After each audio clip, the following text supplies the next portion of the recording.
I asked Bishop back to discuss forgotten movie classics. These are movies that never really got the credit they deserved or fell away to obscurity, but they should be recirculated. So, he picked some and I picked some. We both love movies and reminding you to check out a few favorites during a time when we're all looking for good suggestions seems like a fun thing to do. Let's get to it. Let's go.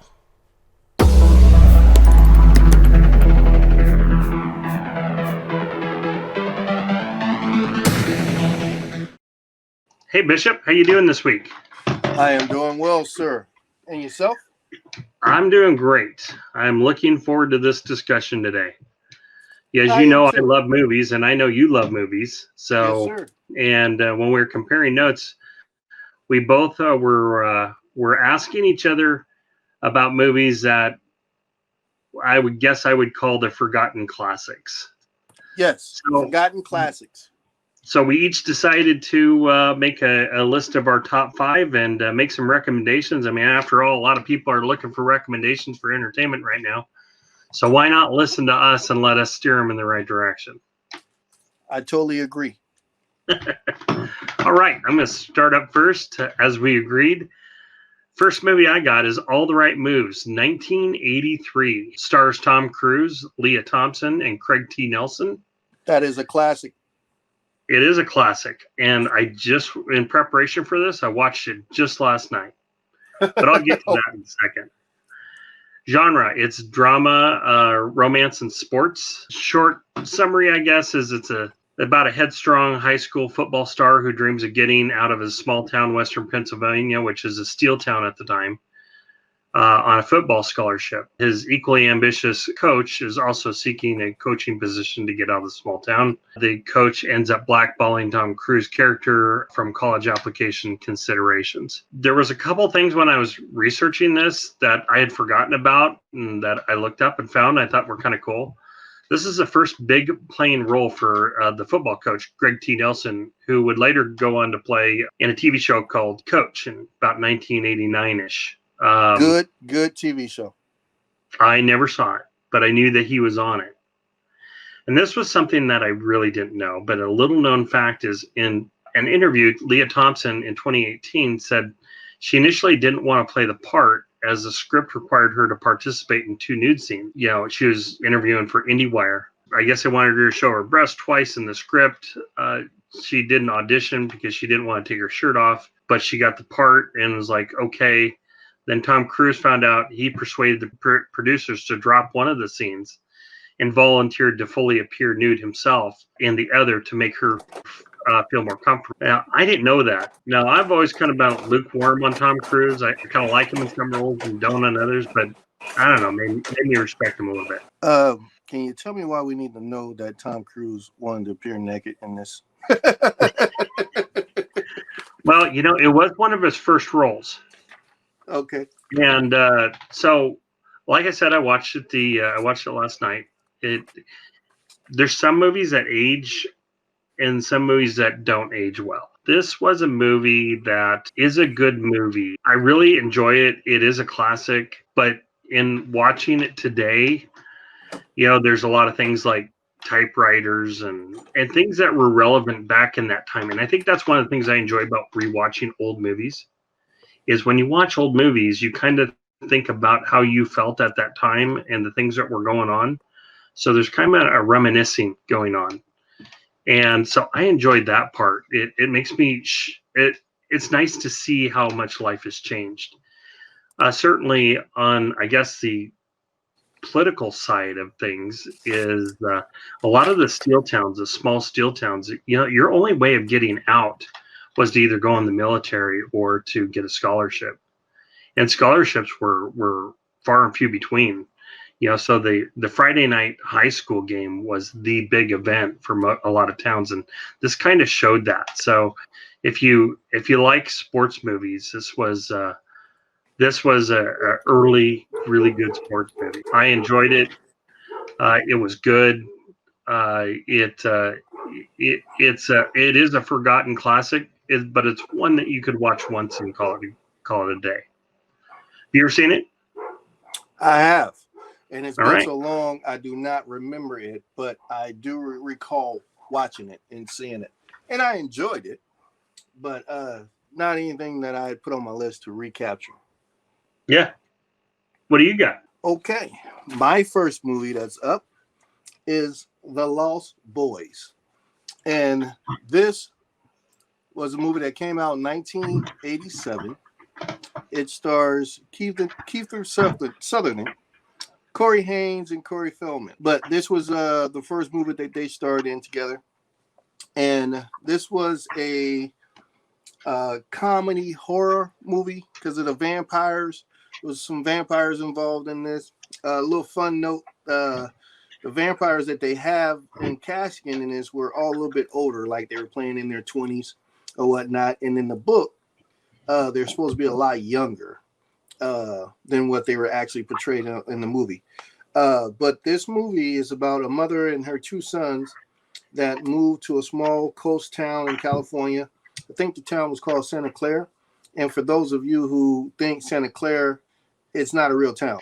It's no Santa Clara in California. And I think they had a problem with some movie fans were like going down there and trying to find Santa Clara, and the closest that they got was Santa Cruz. But Santa Clara is not an actual town. But anyway, the two boys move to this town with their mom, and it takes them no time to find the wrong crowd. The older brother found the wrong crowd, and the younger brother, Corey Haim, he starts hanging out with Corey Feldman's character, who's a local. His character is a local in the town, and they start hanging out together. And between them two hanging out and trying to figure out what his older brother is doing with this strange bunch of teenagers that don't seem to have anywhere to go, so they're hanging out in the street at night, turns out to be a vampire pact. And from there, it goes it's very funny. And so I would say it's a horror comedy. Being that we're in 2020, back then in 1987, it wasn't so. For me, it wasn't so scary because I was a kid at that time. It wasn't that scary. I liked it, and I liked it because of the vampires and the vampire hero story, where there's a little bit of a hero thing going on in there. It's very funny, so it kept the edge off. So it didn't really seem like it was a horror flick to me, although it's classified as a horror flick. But between that and Corey's being in it, that added that comedy to it. Keith and Sutherland was very good in this. It's funny to watch it today because those guys were so young.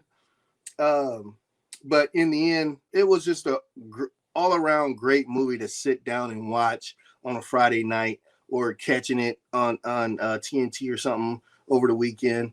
I will always rewatch it. That particular movie was a fun one to watch, and so that's why I recommend The Lost Boys, starring Keith and Sutherland. And I don't think that you can find that anywhere right now. Well, that's a great pick. I did see that. I've seen it many, many times, and it has a great all-star cast. I really, really, really enjoyed it. When I talk about movies that do a real good job of not aging well, this is one of them. This Right. is a great movie. It's not overly scary, so it is something that a lot of people, even younger people, can watch without it bothering them too much. It's not a gore fest. It's a family movie too. You can watch it with the kids. Yeah, this was this is a great movie, I think, for pretty much anybody. And a lot of the music was great in it. The story was great. It was just a all around good movie. Next up for me is a movie that a lot of people probably have never seen. I would suggest to see it. It's called The Motherlode. 1983, stars Charlton Heston, Kim Basinger, and Nick Mancuso, who is a popular Canadian actor, I think. Genre is adventure mystery thriller. A young couple go up to find a friend up in the British Columbia wilderness. And while they're looking for their lost friend, their plane crashes and they find themselves at the mercy of a crazed old Scottish miner. who's lived in isolation for many years, and he's been mining for lost gold. The reason why it's called the Motherlode is because when you find the source, that's called the Motherlode, the source vein in a mountain. So he's been looking for years. And that's what they think, is that their friend went up there to look, found something, and then he disappeared. So they're looking for his friend, but they're also kind of looking for the gold. This was for Kim Basinger's first big role. You'll see towards the beginning of the accident, there's a seaplane doing a cartwheel landing. That was not actually in the script. It was an unplanned accident. Luckily, nobody was hurt, but it was a pretty cool shot. A lot of the flying scenes are really well done, even for today. Why it's important, this is one of those B movies that not a lot of people saw. You kind of fell upon it by accident, and a lot of the people that have seen it have loved it. It's got a lot of that thriller kind of, you don't know who's good and who's bad kind of thing. Plot and the acting are pretty good. This is a hard movie to find. So if you can rent it or find it, I would watch it. I tried to look around and I really couldn't find it anywhere.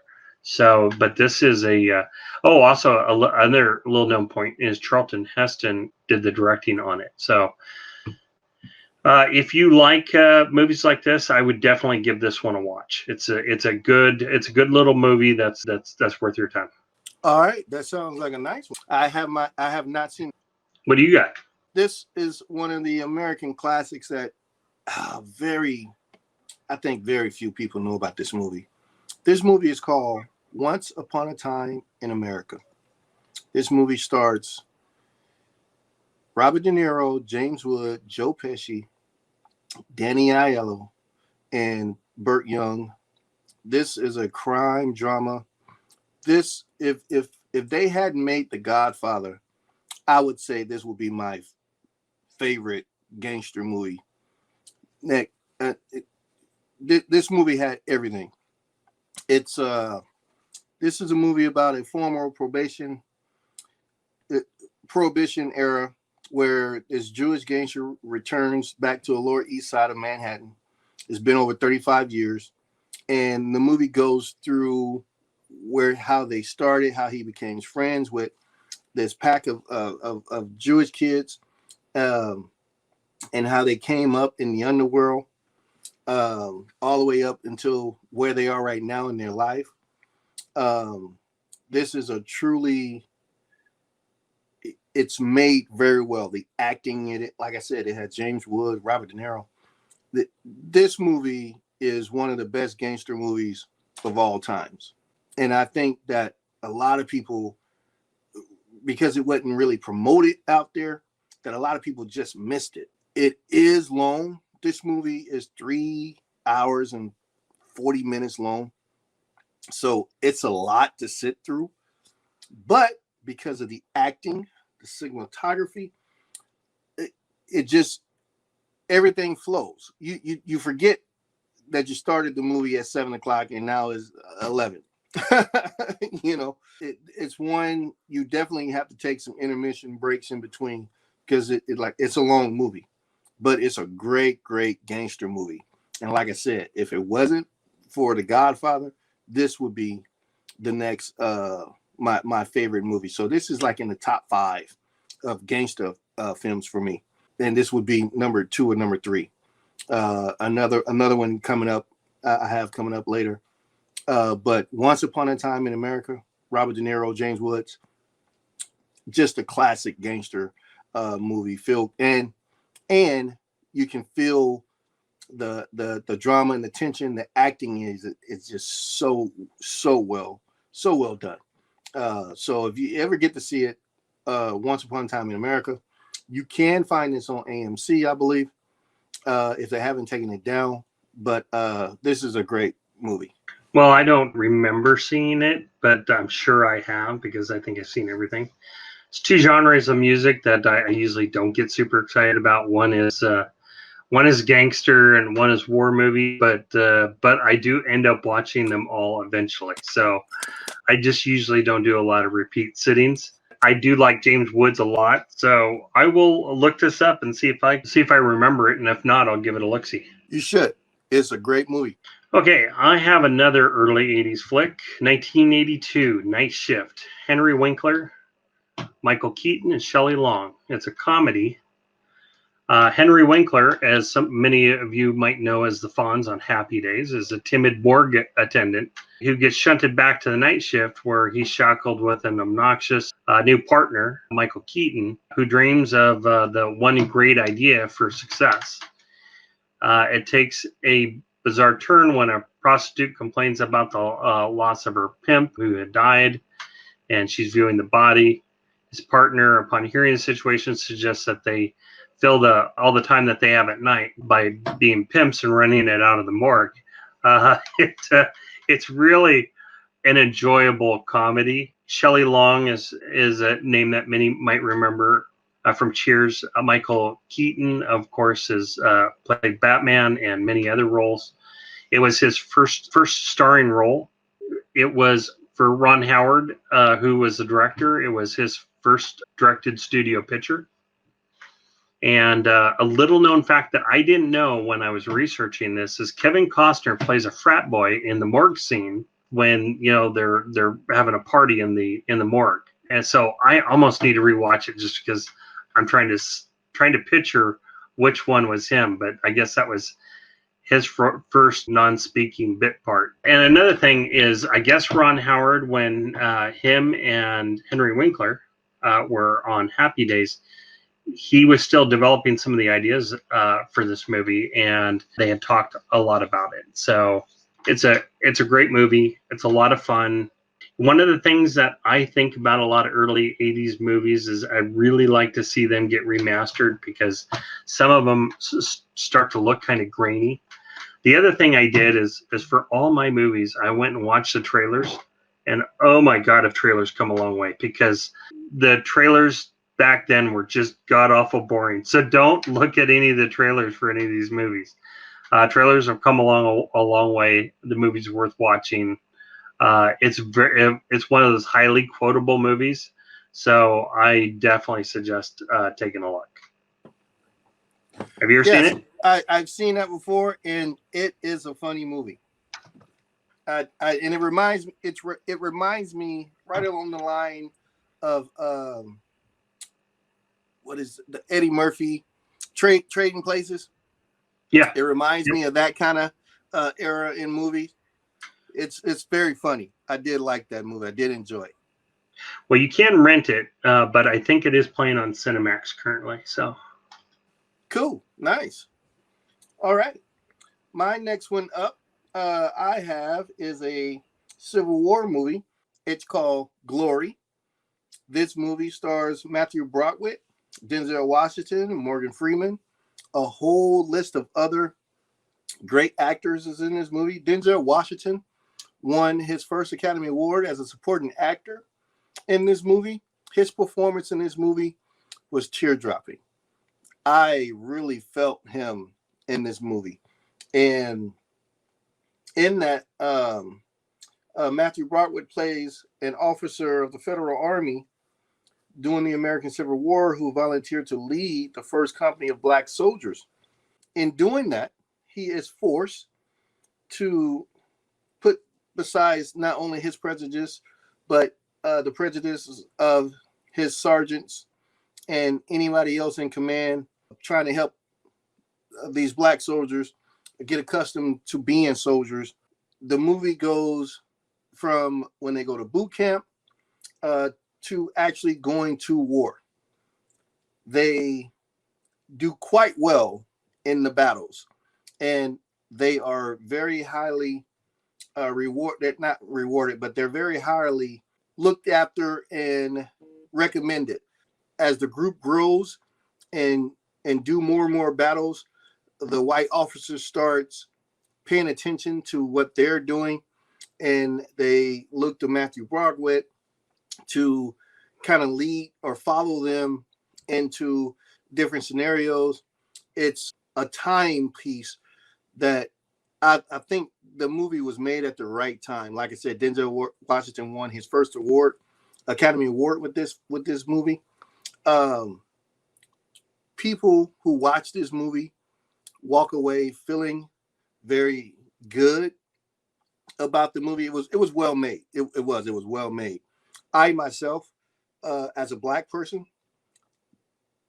enjoyed this movie because I did not know that side of the Civil War. And when I saw this movie and went and was like, get my fun facts, to try to figure out, is this real? It was like, wow, that there was a black company in the Civil War that actually fought. So it was kind of a proud moment for myself to see that. So I did enjoy this movie. It's one of my favorites. Again, if I see it on TNT, if I see it on CBS or Saturday night or something like that, I will stop and watch it. I think you can find this on Stars, but I'm not quite sure. I believe you can find this on Stars. It's around one of the networks. So nowadays you can just say Glory and it'll pop it up and show you if you can rent it or not. So, but Glory with Denzel Washington, Morgan Freeman, Civil War movie, excellent, is one to watch. Yes. I don't remember this movie. I do know the name, and I love Denzel and I love Morgan Freeman. So I will definitely take a look. Gotcha. Okay, my next one is a oldie but a goodie. It's called Used Cars, 1980. Kurt Russell, Jack Warden. It was directed by Robert Zemeckis, who made Back to the Future and a lot of other good movies. It's a comedy. This used car salesman needs money because he wants to run for the state senate. He approaches his boss, Jack Warden, and he agrees to front him the money, but then he dies. He has a heart attack, and his brother owns the car lot across the highway and wants his lot because they're about to make an interstate through there, and he wants the property because it's prime location. So it is it's a very interesting movie. It's very funny. I guess it doesn't age well because we have cell phones and we have other things now that aren't relevant. But this is a funny movie. This is worth a watch. So if you get a chance, definitely watch it. Some things that I thought were really interesting about this movie was this movie at the time received the highest test audience rating of any movie in any genre in Columbia Pictures history. Yet the movie still had a disappointing box office launch and failure. And later in an interview, Robert Zemeckis and Bob Gale, said the film's release was botched by the studio. The film tested extremely well in previews, and Columbia Pictures pushed the film out of its original late August release date to midsummer with little publicity and poor advertising. The film played in only half the United States rather than receiving the true wide theatrical release at the time, and so that's why they said it flopped. So I think this kind of slid under the radar because a lot of people didn't see it, or they maybe overlooked it when it was on early cable. But if you get a chance, this is a fun movie to watch. I would definitely take a look. I remember this movie, and yes, I agree. This is a great movie. It's a funny movie. Kurt Russell is great in this, and if anybody is able to find this movie, sit down and watch it. It was a funny movie. All right, you're up. Okay, my next movie is called A Soldier's Story. This movie came out in 1984. It is a drama, crime, mystery movie. A Soldier's Story. Okay, now this has a small cast of unknowns. You're looking at Howard Rowland, Adolph Caesar, Art Evans, David Alley Greer. It's a lot of no-name actors, but they're all good. This movie was great. The acting in this was superb. The story was told very well. It's a story about a black soldier who is killed while returning to his base in the Deep South. The white people, of course, on the base, the officers, they are the first suspects. Um, a What they do is the army brings in a black attorney to investigate the crime. In that, we find out that the officer that was killed was unpopular to everybody, even the black soldiers. So, without getting into detail, they do a lot of flashbacks because he's trying to figure out, who killed him. So he's trying to figure out who hated him the most. And it turned out that everybody hated him. So they do a lot of flashbacks. They're done very well, very tasteful for him to get to the root of what really went on this base. And in doing so, there's a lot of tense moments. There's a lot of surprises that happen in this. There's other stuff playing on the side of it. It's a well-rounded movie, very, very well acted with the small cast of the no names. Howard Rollins Jr. is the guy that came from the heat of the night. So you will recognize him when you see him. But this movie was very well made, and it keeps your attention because you're trying to find out who killed this guy. And the guy was kind of a dick. I mean, you ended up not liking the guy, but you still wanted to know who killed him and why he was killed. That's a key part of it too, why he was killed. So if you have a chance to see A Soldier Story, and it came out in 1984, this is an Army movie worth having some popcorn, sitting with the wife.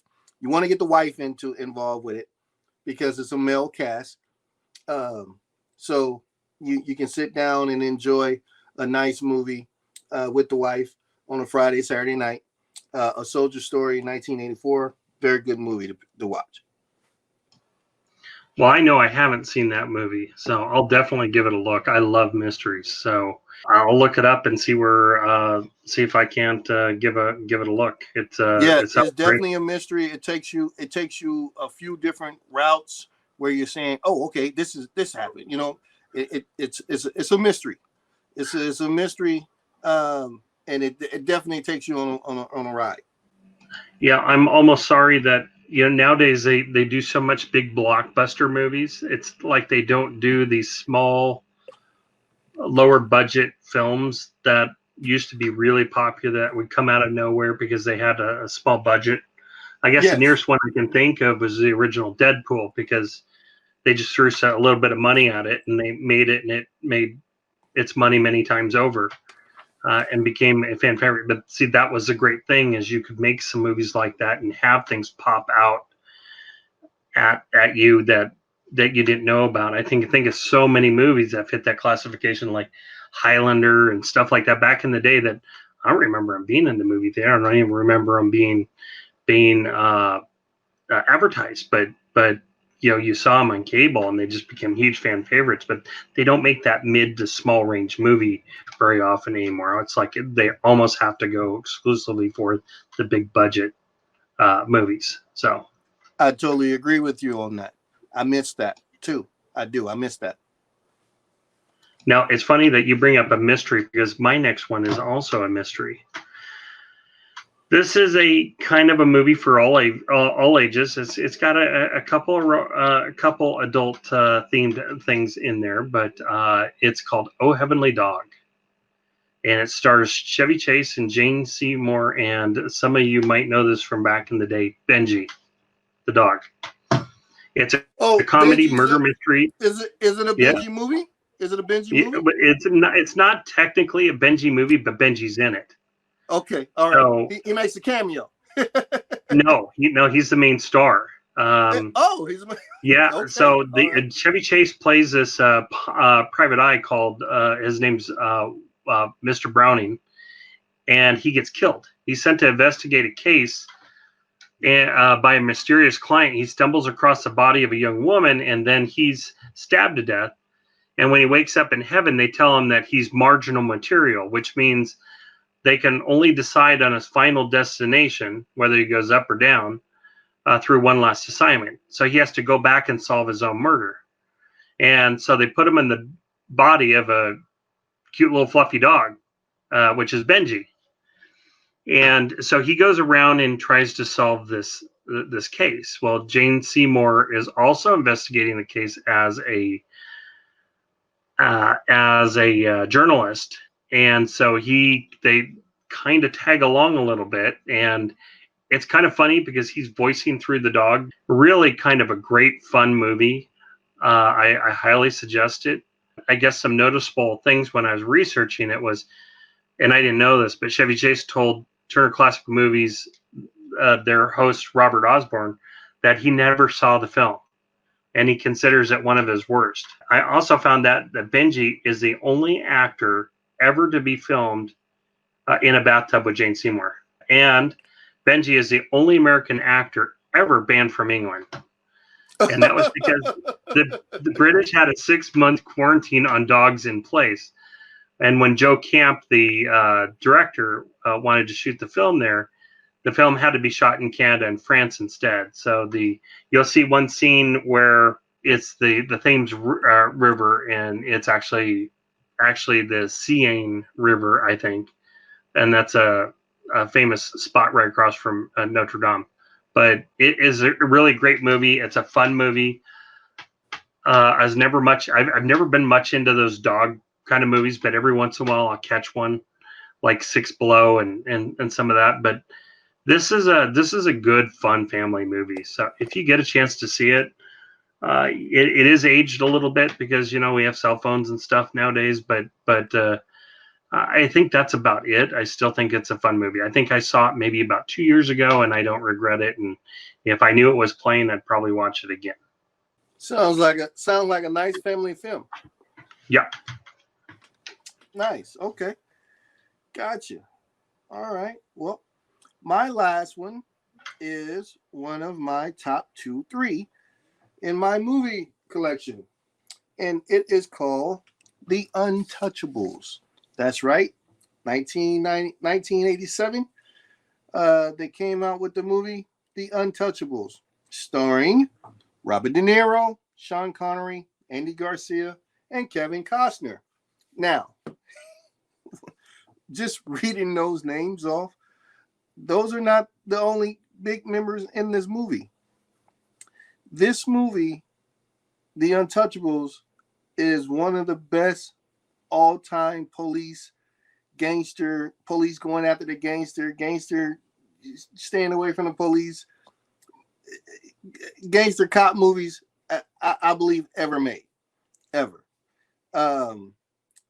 Kevin Costner plays federal agent Elliot Ness, who's trying to bust Al Capone. Al Capone is played by Robert De Niro, and so what Ness does is he has to get a secret unit together because back in those times in Chicago, almost every cop was crooked. Everybody was on the payroll. So he had to put together a secret force to go after Al Capone. And in that, Al Capone is still running his empire. They come across each other in a couple of scenes where they meet up. When they meet up, that scene in the hotel, there's a scene in the hotel where Al Capone is coming down the stairs and Kevin Costner is coming in, and they meet up in that hotel scene. And Robert De Niro, Al Capone, starts off very cool. You're just a cop. You're not, stay out of here, get out of my face, and Kevin Costner comes back and insults him, and then all of a sudden you see Robert De Niro go from a 1 to 10. That scene in the hotel where they first meet up on screen is great. It's great, and that scene just defines the movie. They have another scene in there in the train. It's a train scene. When you watch the movie, if you haven't seen the movie, when you watch the movie, you'll say, when I tell you this train scene, the train scene makes this movie what it is. They're in Union Station. That scene makes, I'm not going to give any spoilers out. when they go to Union Station, you'll say to yourself, okay, this is what Bishop was talking about. And then when it happened and it goes, everything happens, you'll be like, wow. The scene in the hotel where they meet up, the Union Station scene, those are the key elements in the movie of how great the acting and the action was in this movie. You have a couple of monologues that Robert De Niro gives as Al Capone. Robert De Niro just plays a great gangster. He just plays a great gangster. The Godfather, Once Upon a Time in America, and this movie, and then there's other. There's a lot of movies that Robert De Niro plays great. He's just a great gangster, man. So this movie, The Untouchables, I'm sure everybody has seen this movie, but everybody also knows this movie is worth seeing again. Anytime this movie is on, I am sitting down and watching it. I'm stopping what I'm doing just to watch it until commercial comes. You know, from watching it on the commercial network until commercial comes, then I'm getting up, but I'm coming back to it. But this is top 5 all-time movies, all time, any genre. This is top 5, and I'm talking Age of Ultron, Avengers Endgame. You know, I'm talking. This is right up there with those particular movies for me. So, The Untouchables, 1987, Robert De Niro, Sean Connery, Andy Garcia, Kevin Costner. Just a great film. I have seen it. I do. So I do back you up 100%. It's a great movie, and it is definitely worth a watch. You mentioned when you see it on, you'll stop what you're doing and watch it. Kind of reminds me of a commercial I saw, I don't know, about 10 years ago.